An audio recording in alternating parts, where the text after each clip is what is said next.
When I was a kid, I used to think that pork chops and karate chops were the same thing.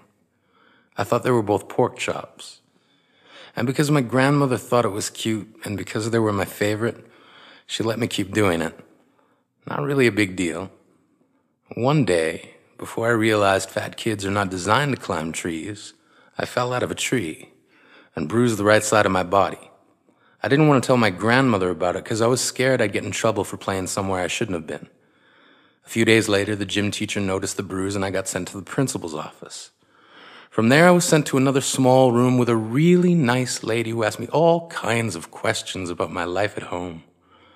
I saw no reason to lie. As far as I was concerned, life was pretty good. I told her whenever I'm sad, my grandmother gives me karate chops. This led to a full-scale investigation, and I was removed from the house for 3 days until they finally decided to ask how I got the bruises. News of this silly little story quickly spread through the school, and I earned my first nickname, Pork Chop. To this day, I hate pork chops.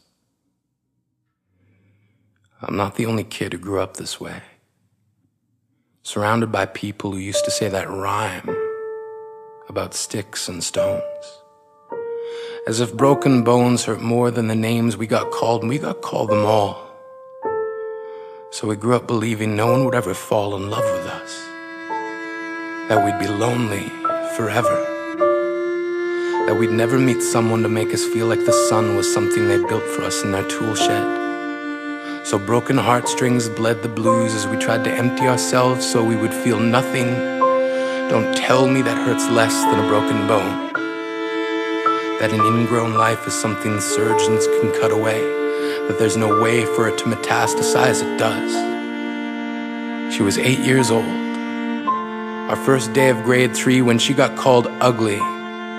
We both got moved to the back of class so we would stop getting bombarded by spitballs. But the school halls were a battleground where we found ourselves outnumbered day after wretched day. We used to stay inside for recess because outside was worse.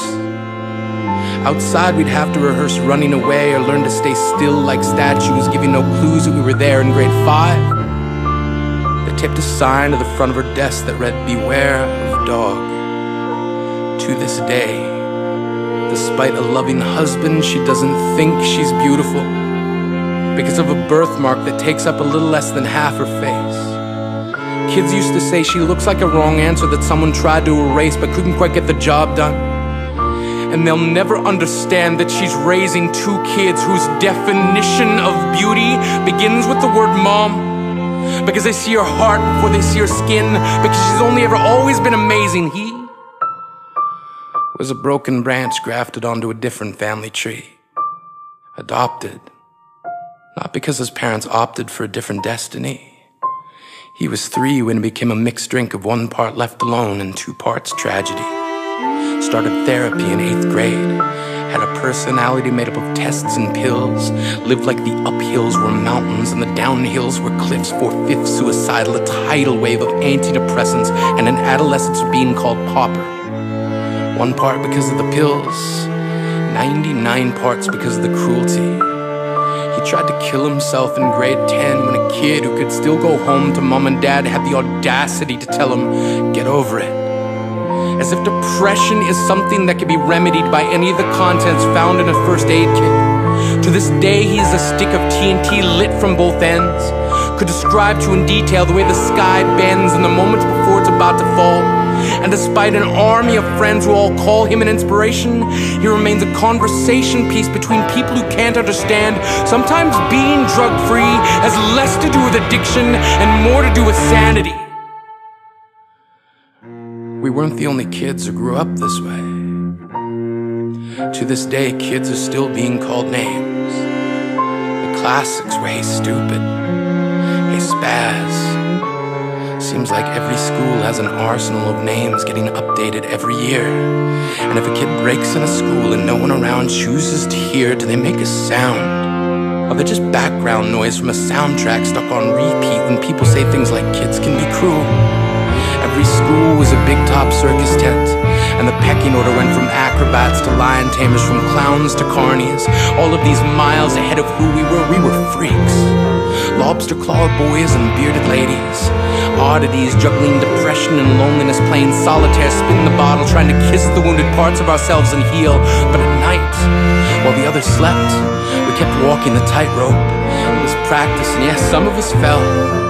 But I want to tell them that all of this is just debris left over when we finally decide to smash all the things we thought we used to be.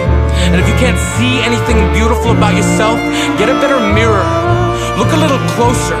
Stare a little longer.